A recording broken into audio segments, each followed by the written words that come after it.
Hi, I'm Anne-Marie Mediwake, and I'm here with Lindsey Deluce and Kelsey McEwen. Welcome to CTV Your Morning, the podcast. We have a lot to talk about this week when it comes to education in this country. We're going to talk about the future of colleges and universities, with reports now that international enrollment is dropping. We'll also look at how Apple keeps pushing the needle with new tech and AI. We'll also share our conversation with science and tech expert Dan Riskin about this new reserve of helium found in the U.S. that's lifting hopes for supply chain issues. Thanks for joining us. And don't forget, you can watch us live, CTV Your Morning, weekdays from 6 to 9 a.m. Eastern, 7 to 10 a.m. Atlantic on CTV CTV News Channel and the CTV News app. Your Morning, weekdays from 6 to 9 a.m. Eastern and 7 to 10 a.m. Atlantic on CTV CTV News Channel and our CTV News app. We're starting this week with a look at the future of our post-secondary education system. Are Canada's colleges and universities in trouble? So Ottawa's recent cap to the international student system, this was supposed to ease demand on housing and infrastructure.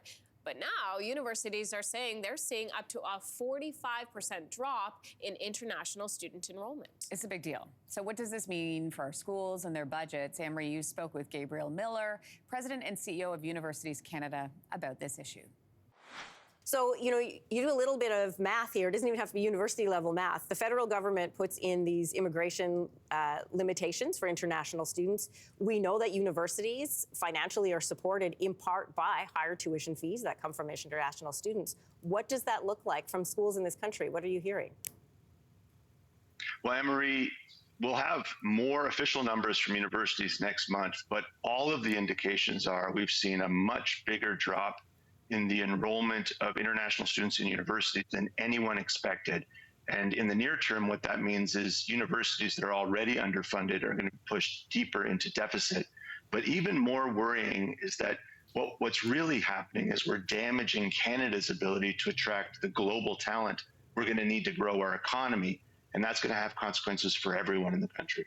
The government said this was their reaction to part of the housing crisis in this country, but there's a lot of people pushing back on that, saying international students renting student housing is not the problem of housing in this country. That's a bigger issue and a different issue. This is a really important point. I think all Canadians can see that the federal government is taking steps to tighten up the number of temporary residents coming into the country, and that's partly why it instituted a cap on international students.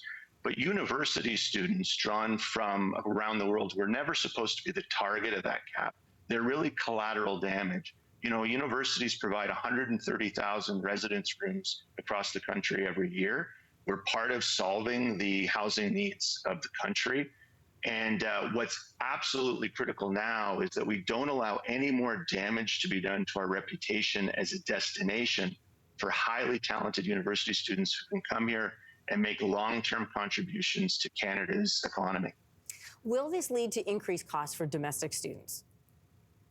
The immediate financial consequence is going to be we will see universities running deeper deficits across the country. And the way to think of this is universities in many regions have already been weakened by years of underinvestment by provincial governments. And so this sudden drop in international enrollment hits them like an earthquake, and they're already vulnerable. So those deficits will deepen and they are not sustainable. So if we don't work with government in the next year to have a plan that's going to allow us to escape these deficits and repair our international reputation, then what we'll see is those deficits inevitably begin to take a toll on the quality of education, whether it's larger classes, whether it's poorer infrastructure or less research.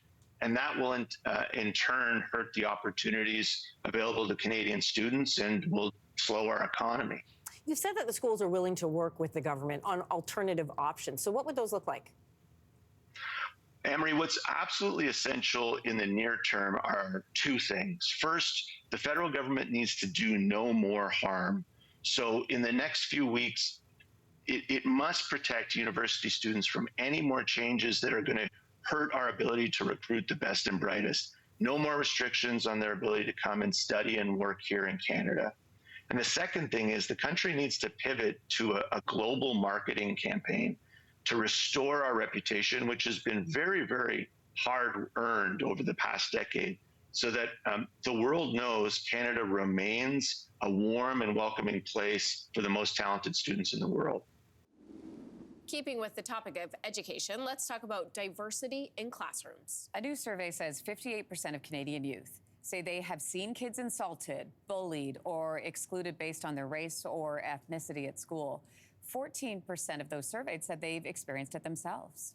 So, Kelsey, you spoke about this issue with Sept Debs. She's an anti-racism coach, and she shared ideas on how we can make our classrooms more inclusive and equitable. So you've come up with this guide called 9 Ways You Are Perpetrating Racism Towards Children and How to Do Better. I love this. It is straightforward. It is direct and to the point. This was inspired by your son's own experience in his school. So do you mind sharing what happened and how this influenced your work? Absolutely. So I created this free PDF guide, which is available on my website on salamdebs.com. Because of my experiences as a Black mother, raising a Black boy in a predominantly white school environment. And one great example was when my son came to me one day at the age of 4 and he said, "Mommy, I wish that you had called me Zach instead of called him, his ethnic or cultural name. Or Mommy, I wish that my hair was straight rather than having, his Afrocentric and textured hair." And what I realized at that time is that I did not teach my son to believe these things about himself, but rather that this was the socialization and conditioning in a society of that, biased messaging, and I became aware of that. All we want to do as moms is protect our kids, but you're sending him out into a world that isn't necessarily protecting him.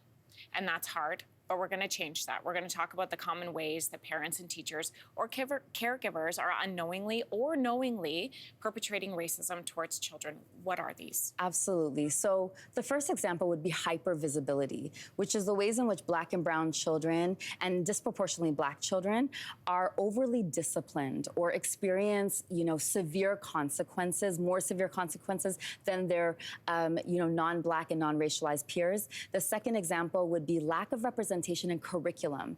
So when children don't see their identities and their experiences included in their daily learning and in their educators. And the last example is color blindness, which is the myth that children don't see race and that therefore we shouldn't talk about, racial bias. And often then what happens is that racial harm ends up being minimized. And one really great thing for us to understand is that racial bias actually shapes and impacts children daily. A great example of this is the doll test study, which is where they placed dolls of different races in front of children of different races. And then they asked the children to reach for the doll that was beautiful, that was smart, that was good. And they found in the results that the majority of children, regardless of race, would associate negative, qualities or attributes to Black and brown, dolls, and then positive attributes to the white dolls. So how does all of this then impact the mental health of a child who's being impacted by this? Yeah, absolutely. So hypervisibility, for example, it impacts, it leads to lower expectations. So Black and brown children then feel targeted, they feel isolated, they feel othered, which leads to the school to prison pipeline. We also see that with lack of representation in curriculum, it leads to lower self-esteem. It leads to feeling othered. It leads to feeling internalized racism. And it prevents Black and brown children from striving for those job opportunities or careers where they don't see themselves represented. And colorblindness, the myth of colorblindness, what it does is it minimizes the racial harm that children face. What I'm hearing from you as you're saying all of this is that we need to be very intentional and make choices about how we are going to make this better. You can't just hope it's going to go away. You have to make these choices. So what are some of the ways that educators and all of us can create a more inclusive and anti-racism environment in these classrooms? Yeah, absolutely. We need action. So first solution would be that we need to upgrade and transform the curriculum to empower Black, Indigenous, and racialized youth to see themselves represented beyond beyond just Black History Month and the national, Indigenous months, we also need to invest in training. So training for all staff at all levels in anti-racism and equity. And finally, we need to create environments of belonging that affirm children's experiences of, racism and inequities. And we need to give children the gift of truth rather than trying to protect them, right, from the realities of society. And that helps us to raise children that are more compassionate, more empathetic, and better human beings in the world.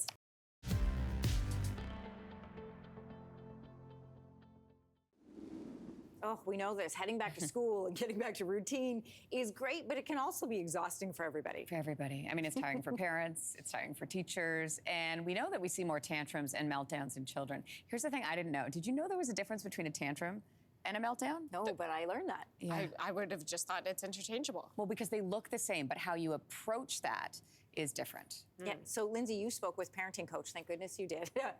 Tia Slidham, about the different approaches to managing both of those big emotions. Here's that conversation. I've experienced this past week. I picked my 6-year-old up from her second day of grade 1, and it was like she was holding in that energy all day, and then it was just an outburst of emotions. I thought that was a tantrum, but I think, in fact, it was a meltdown. So explain the two. Yeah, absolutely. Oftentimes, parents use these terms interchangeably, and it's not because they want to, they just don't know. Parenting is a learned skill. It's not intuitive. And when we look at tantrums and meltdowns, it's important to know that they are two different behaviors so we can help our kids in those big moments.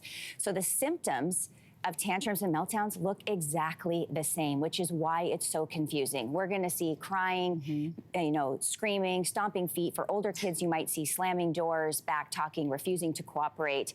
So when we have the same symptoms, it's hard to know the difference, which is why we need to know the cause of each behavior. Okay, so what can we be looking for to figure out the cause? Yeah, so if we're looking at tantrums, the cause of it is your child's mad about a situation. They're so frustrated, they're so upset, they want to stay at the park longer, they want to stay on their device, they want to have ice cream for breakfast. So they're going to let you know how mad they are in hopes that you might give in, which is why as parents it's important to hold consistent boundaries.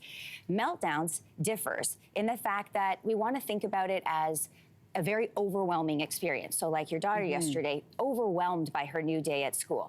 Think of it as a pitcher of water that we're filling up and it's overflowing over the top. At one point, you can't take anymore. And so your child feels that same way in those meltdowns. They're overwhelmed physically and emotionally, and we need to know the difference so that we can help support them in those moments. Okay, so let's talk about how we support them. Let's start with tantrums. So if you recognize that your child's having a tantrum, what do you do? So what we're gonna do is my 3-step simple strategy: validate, choice, space. So first you're gonna validate their feelings so they feel seen, heard, and understood. Then we're going to give choice so we can give back some of that lost power that they're feeling in that moment when you're telling them they need to leave the park or they can't have ice cream for breakfast. And then we're going to offer space. It's okay to have feelings, it's okay to have emotions, and we need to give our kids some time to have those feelings. So that might look something like, for example, if your kids want ice cream for breakfast. Okay, let's role play. Yeah. I want ice cream. I'm not leaving the park until you give me ice cream. Then what do you do? You're gonna validate, choice, space. What do you say? I hear you would like ice cream for breakfast. There's your validation. Then you're gonna offer a choice that makes sense for you and holds a boundary. You can either have ice cream after lunch or dinner, your choice. If they cannot calm down in that moment, there's where you give them space and you walk away. Don't just walk away and ignore them, but rather let them know. I'm gonna walk away in a calm way. I'm gonna walk away and give you some space. Let me know when you're ready. I'm happy to help you. What if they follow you? If they follow you, which happens often. All the time. I know, all the time.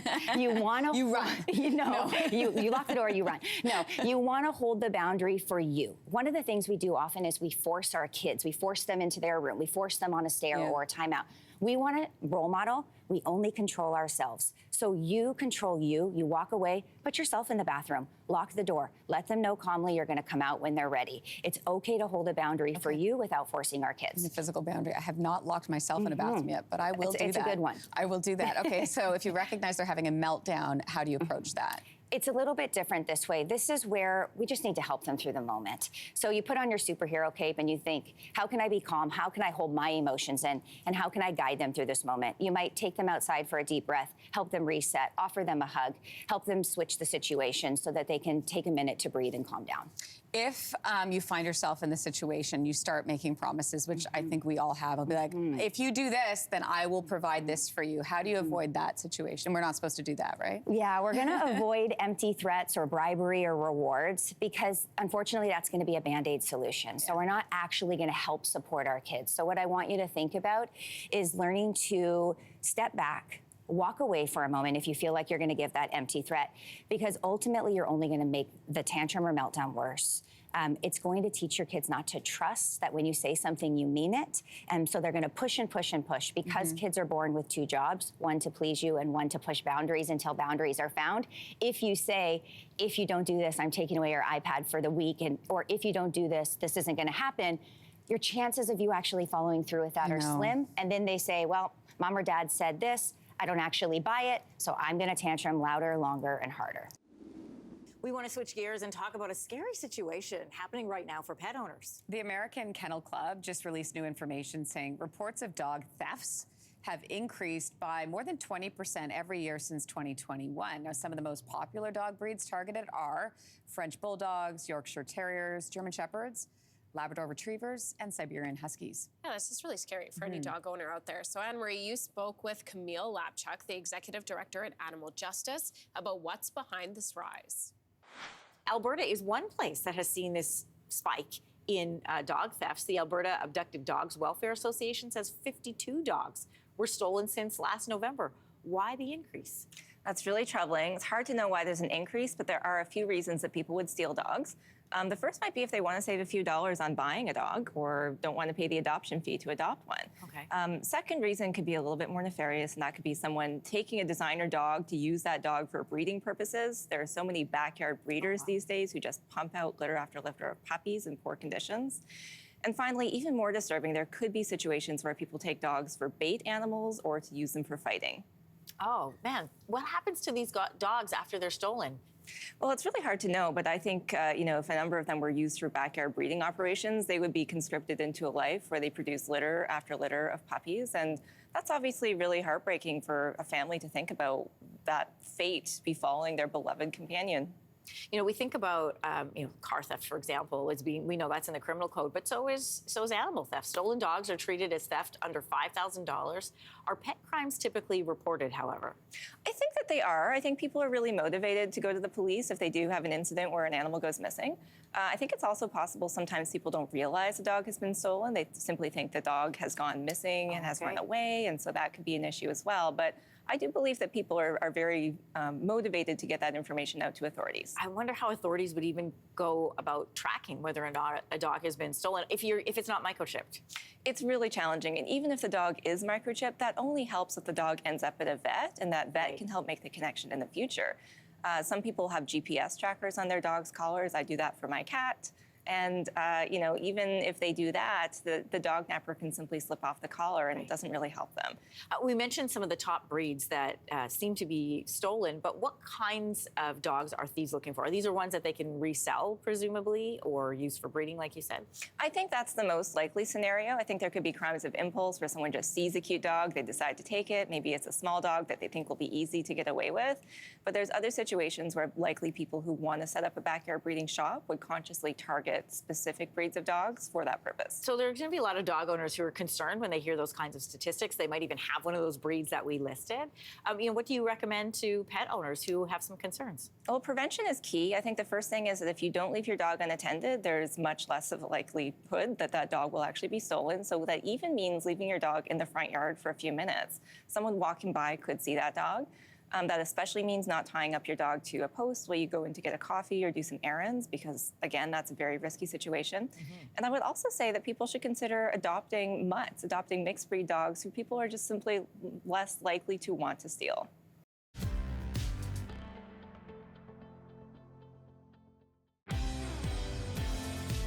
We are glad you're enjoying Your Morning, the podcast. And every week, we're going to bring you some of the most interesting conversations from the show. on a wide variety of topics. And of course, we'd love if you joined us live weekdays 6 to 9 a.m. Eastern, 7 to 10 a.m. Atlantic on CTV, CTV News Channel, or on our CTV News app. All right, now let's take a look at the world of science and how miners in the U.S. have struck helium. Our science and tech expert Dan Riskin told us a decades-long shortage has made helium a valuable resource. So a new reservoir discovered in Minnesota could go a long way to help ease the pressure on the supply chain. This interview is a real treat, not only for the information, but also for the tone of voices. Here's that conversation now.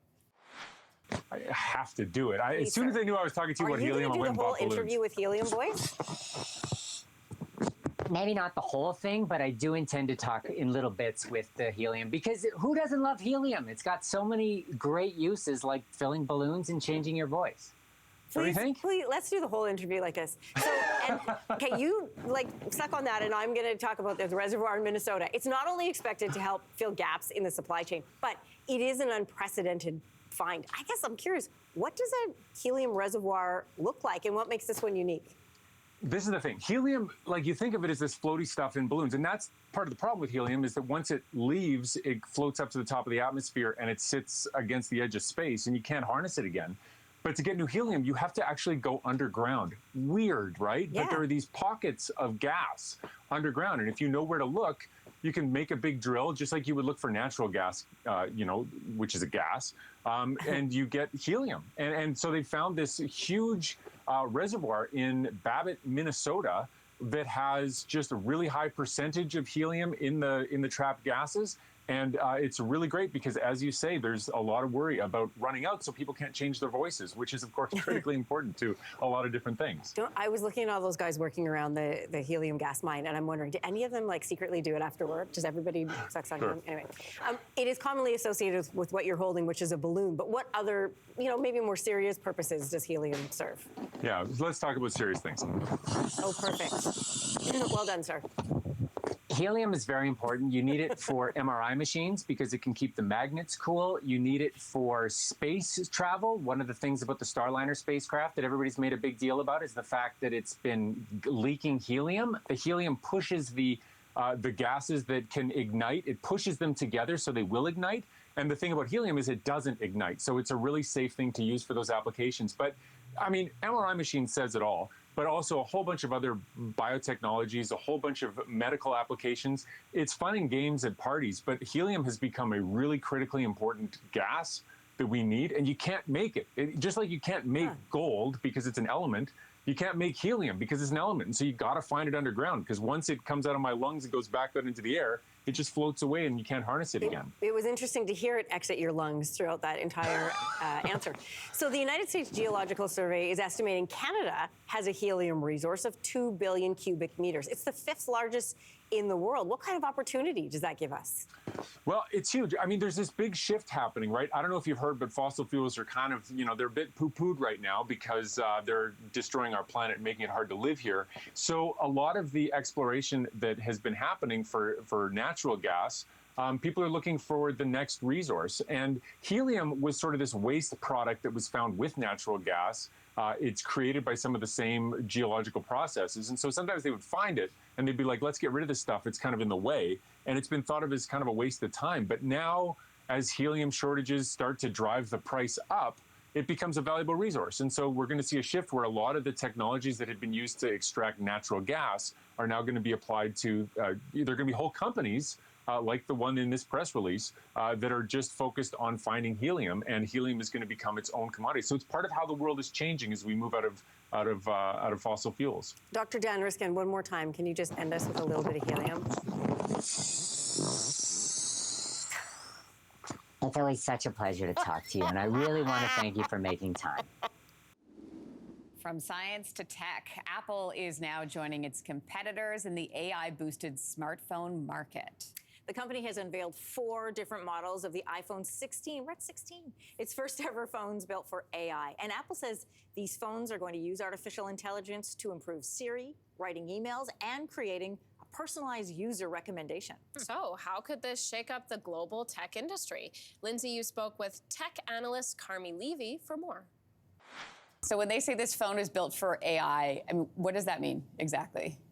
So that AI chip that you were talking about, that really was built from the ground up to power AI. When you run AI, it uses a lot of what we call compute resources. It's very hard on your hardware. It requires hardware with a lot of horsepower, and that's what these phones deliver. So high-end chip, lots more memory than they used to have. It can consume huge chunks of data without staggering, without stuttering, without lagging. And so if you try running intense AI applications on older hardware, the device will slow to a crawl. What Apple has done, it's built essentially a supercomputer that fits in your pocket, but at the same time, it's a lot more efficient than previous generations of technology. So it's not like the battery's going to die quickly. In fact, the battery lasts longer on these new, more powerful devices than it does on older, less powerful devices. So it's kind of like it's having your cake and eating it too. It's giving you all the power, but now it lasts all day. Okay, so let's talk about features. What was told to us? What can we expect? So we can expect slightly different, slightly larger screens, slightly brighter screens, better battery life, greater efficiency. Apple Intelligence was sort of wound through the entire presentation, and so this is Apple's version of artificial intelligence. So, for example, whenever you want to go write something anywhere on the device, it will make suggestions to you. It'll be your writing assistant. If you're not sure about where that photo that you took ended up on your device, you can ask it, you can prompt it, find me all the photos from our vacation featuring kids at the beach, and it'll pull all of those up. And then if you want to make a video based on all of those, you can prompt it to build that video, do it in the background. So with AI on these devices, instead of skipping from one app to another, doing individual tasks, Apple Intelligence ties them all together and it runs them across all of that. So, obviously, the usual new colors, faster, better, but also better software to allow you to get more out of the device. That sounds pretty amazing if you ask me. And then I also hear that if you're like having some sort of text conversation with somebody, and let's say you were talking about a TV show that you guys are like mutually interested in, it will remind you or something that you've had that conversation? So it's interesting because Siri is getting a serious brain transplant here. It's been around for a little over a decade. Hasn't always been the smartest person in the room, but Apple says that it will be. And so it will be aware of what you're doing on your device, and it'll be able to pop up suggestions in the middle of a situation. So if you're having a conversation or a text exchange, it'll pull suggestions, say, hey, maybe you want to talk about this, or maybe you want to look that up. It reflects how we use our devices, because we've been doing that all along. You're having a text message, text exchange, you pop out of it to look up something, and then you pop back into it. Now the phone does that for you. This obviously, because I feel like that's how people are feeling, right? Obviously, this bleeds into the question of privacy. Like, we know our phones are listening. Everybody knows that because the ads that are popping up on my social media are directly correlated with a conversation I've had in person. This feels more in your face. So what are their concerns around this new AI technology, privacy-wise?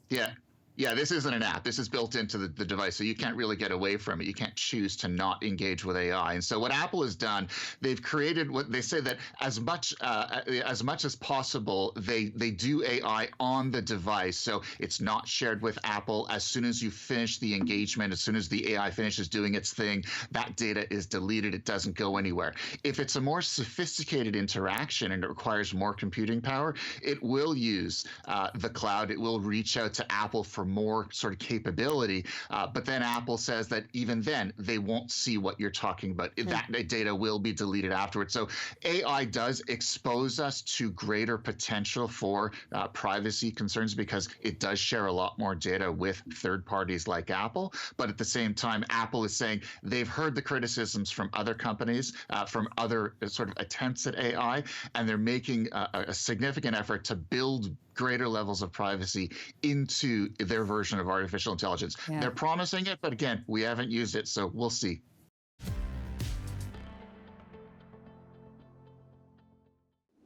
All right, we're wrapping things up today with a look at the cell phone ban in some Canadian schools. Several provinces have those bans in place right now. So we know that we've heard from academics, we've heard from officials, we've heard from politicians about this, but what do kids think? That is the question. That's who matters most, right? So Anne-Marie, you spoke with Rohan, who just started grade 12, and Hudson, who just started grade 8, with their thoughts. Here's that interview now. For our viewers, by the way, who are not familiar, the ban rules are no phones in school for kids up to grade 6, and then grade 7 to 12, they can have the phones, they just can't use them in class. So Rohan, how do you anticipate this rolling out, especially for someone in grade 12? Because classroom rules are a little bit different, and up until now, you've been able to use your phones for homework help or listening to music or, messaging your friends, whatever you're doing. How do you anticipate it working? Well, I think it's definitely going to be a tough pill to swallow. I mean, during COVID, we used phones and technology a lot, and having that taken away from the classroom almost immediately is definitely going to be hard. And especially with phones, it's something that we use a lot, and especially for me, I think you guys have been talking a lot about music and things like that. And in my school, you know how you were saying how up to grade 6, you're not allowed to have phones in the classroom? My school is exactly like that too, even for high school. So it makes it hard to completely go from nothing to something. Oh, I see. You know what I mean? Yeah. So it's going to be something you have to adapt to for sure. Yeah, for sure. Hudson, you are in middle school, so you can have your phone at school. You're just not allowed to use it in class. Have your parents talked to you at all about how much time you'll be allowed on your phone once you leave school, now that you're not really going to be able to use it in class? Sorry, do you mean when we were going out for break? Yeah, I know you can use your phone on break, but when you come home from school after school, do you have any limits on how much time you're allowed to be on the phone, and do you think that will change now? Maybe. I don't think too much. My parents are kind of more relaxed on that kind of stuff. I do have times I have to turn off my phones, no electronics. But I don't think the phone ban is gonna change too much outside school. Okay. For personally, at least for me. How do you see it affecting your in-school time? Well, at my school, for example, we're never really allowed phones. There's maybe once or twice last year where we were able to use phones for projects or maybe music. As long as students are allowed phones, for example, we get to go out for our break, our second break. Yeah. And I think as long as students are allowed to have a phone, during that, then it's okay. If we have it during recess, when we go going out off school property, because just for safety reasons, really. And it's not really gonna change much. My school, we already have no phones outside of second break, so I don't think it's really gonna change much for me. So, Rohan, we'll bring it back to you. The point of this ban, this is according to the education minister, is to change the culture on kids and phone use. You're in your last year of high school. Yes. Do you think this phone ban is going to change how you and your peers learn? I don't think for my year, because this is my last year, but I think definitely for the new generation of high school students coming in next year, that will be very important in helping change the culture.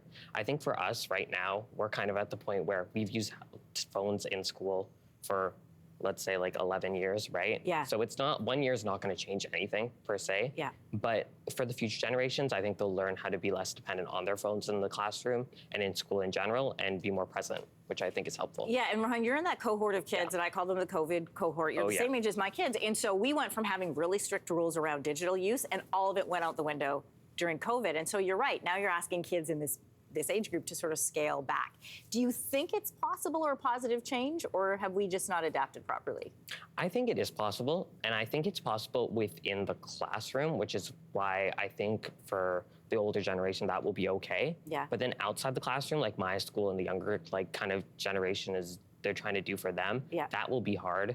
Because especially in high school, right? Yeah. People have preps like you were talking about, they have lunch. Trying to tell them that they can't use their phone during their own personal time will be hard for them to enforce per se, or for the kids to follow that. Yeah.